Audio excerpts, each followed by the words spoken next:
Hey guys, it's Mr. Ballinger. Happy Election Day. See, I voted. Yep. And I'm wearing one of my favorite president's ties. So I'm going to do a read aloud about that president, JFK. And I like him so much because he's Irish, like me. His grandparents, like mine, came from Ireland. Once upon a time in America, there was a man who mattered to a lot of people. His name was John F. Kennedy. He was president when I was born in 1962.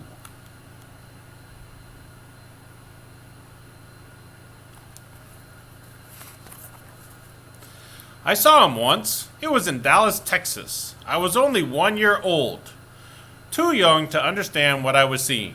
Sitting on my father's shoulders, though, I watched his car pass by, watched him waving to the crowds of cheering people, watched him getting smaller and smaller as the car drove on.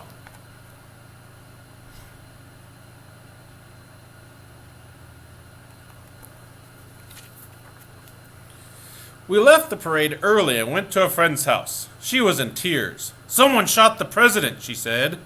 Minutes later that same day, President John F. Kennedy was dead. I've heard this story so many times. People all over the country and all over the world were staring at their televisions, horrified, crying. How could this have happened, and why? These are questions people still ask. But this isn't just a story of sadness and death. It's a story of hope and courage. It's a story about the power of words. It's a story that begins before the birth of John Fitzgerald Kennedy.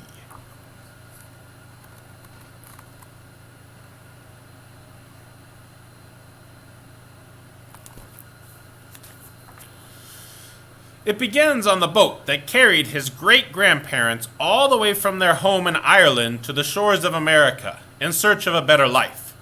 It's a story that could not have happened without the ambition of John's father, who shrugged off American prejudice against his Irish roots as he made his fortune. And it's a story of how Kennedy's Irish Catholic family was destined to be among the most powerful families in American history.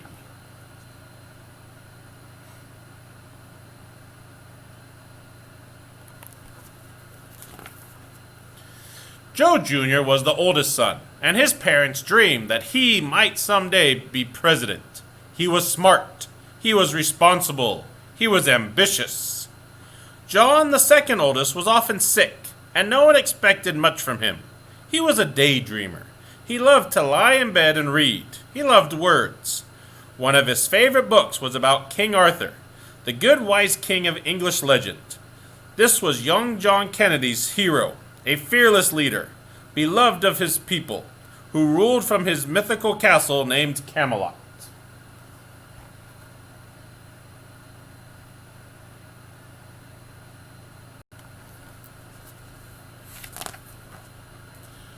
John also looked up to his older brother, though he couldn't help but compete. They loved to wrestle and sometimes even fought, as brothers often do in childhood.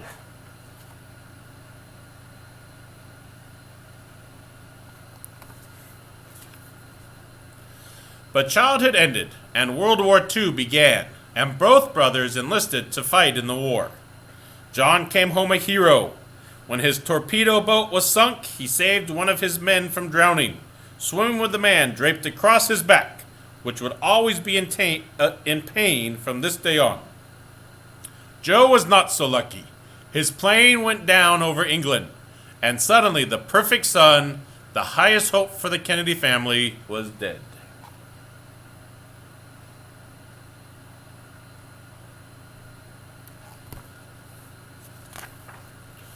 Slowly, the Kennedy's family's dream, the greatest of all American dreams, the presidency, was shifted onto John. John was not so sure he wanted such a life. He loved to read, and he loved to write. Words were what he loved. But he also believed in public service. It was why he had fought in the war. And that was why, with help from his father, he decided to go into politics. And much to his father's delight, John was a natural. He charmed every person he met, and as a very young man, he was elected to the U.S. Senate. As a senator, though, he didn't stop writing. In fact, he wrote a prize-winning book called Profiles in Courage. It was about 8 great senators who had stood up for what they believed in, even when it cost them popularity. You could see from this book what mattered most to John and how seriously he took his job.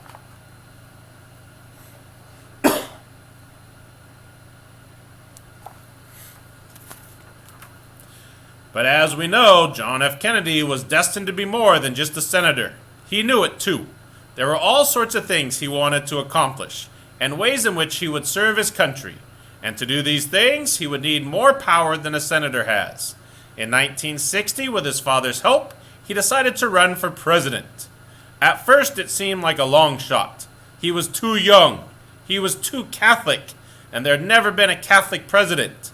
And he had this thick Boston accent, which didn't go over so well with some people. He was rich and privileged. Campaigning in West Virginia, he was asked how he could possibly understand the problems of working people. Had he ever done an honest day's work in his life? No, I can't say that I have, he responded with a chuckle, and right away he won these people over with his honesty and charm.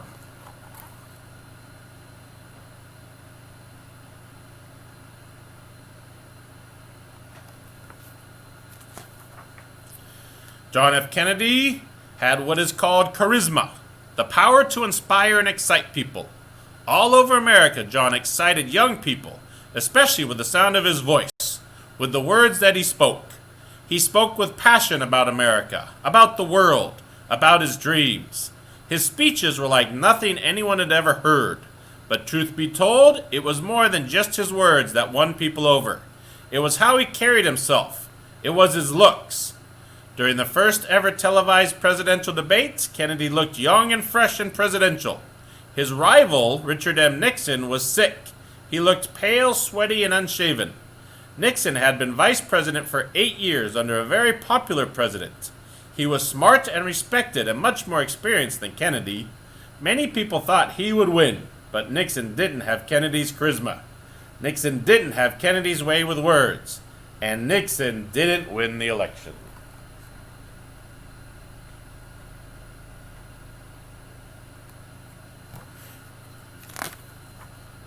Kennedy's victory was not just a victory for himself, but a victory for words, for intelligence. It was exciting to have such a well-spoken president. During his inauguration speech, President Kennedy said things that are still being quoted, words that are still ringing out on recordings. In his unmistakable voice, he said, "Ask not what your country can do for you, ask what you can do for your country."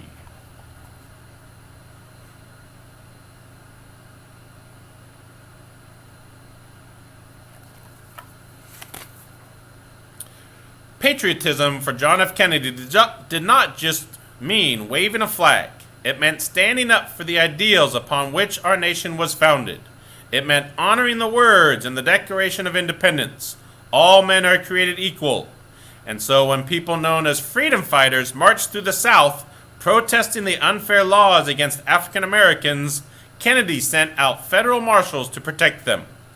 And when Alabama Governor George Wallace blocked the doors of the University of Alabama, attempting to keep out the school's first African American student, President Kennedy again sent out federal marshals to make sure that the student was allowed to go to school.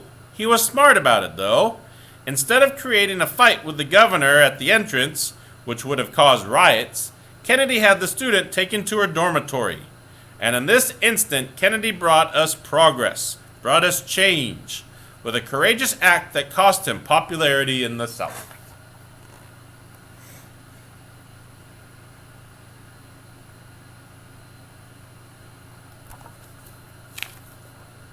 But his greatest moment as our president involved one of the scariest moments in the world's history, the Cuban Missile Crisis.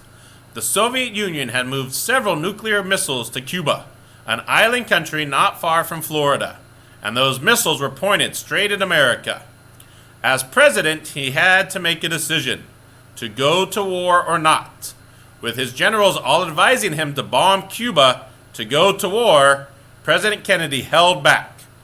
If America went to war, the Soviets would most certainly strike back with nuclear bombs, destroying major cities, killing millions and millions of Americans. With even his own brother, Attorney General Robert F. Kennedy, at one point advising him to go to war, President Kennedy still held back. The fate of America lay heavily on his shoulders. The clock was ticking. The decision he made saved millions of lives. He sent America's ambassador to the United Nations, an organization formed to create world peace. And instead of declaring war, the American ambassador challenged the Soviet ambassador about the missiles. With the whole world watching, the Soviet Union backed down, removed the missiles. The crisis was over, and all without a single bomb being dropped. Just words. But even after the crisis was over, America and the Soviet Union were both still testing nuclear bombs, polluting the air, endangering lives, and scaring everybody. So President Kennedy signed a treaty not to blow up any more bombs above ground. Mankind must put an end to war, he said, or war will put an end to mankind.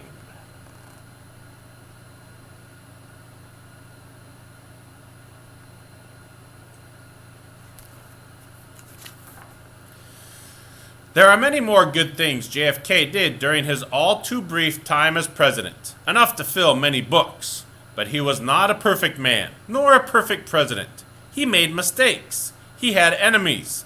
Some even hated him because of what he stood for, because of his wealth. But even more people loved him for his intelligence, his courage, his voice. He gave people hope for a better future, the same hope his Irish great-grandparents once had when they came to America.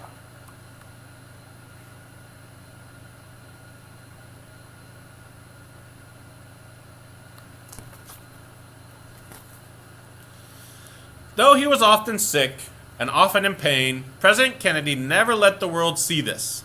What the world saw was a picture of health and happiness, a smiling father sailing with his family on the open sea, a beautiful wife, adorable children, glittering parties at the White House.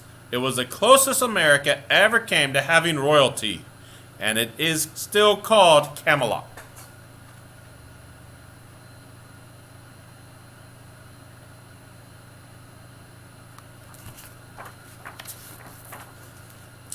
I wonder if John ever guessed as a little boy reading the book about Camelot what he would become to so many Americans, the hope and the excitement he would bring. I wonder if he ever guessed how much his words would someday matter. When I feel sad about his death, this is what I try to remember. For his words and his spirit live on, and that can never, ever, ever be destroyed.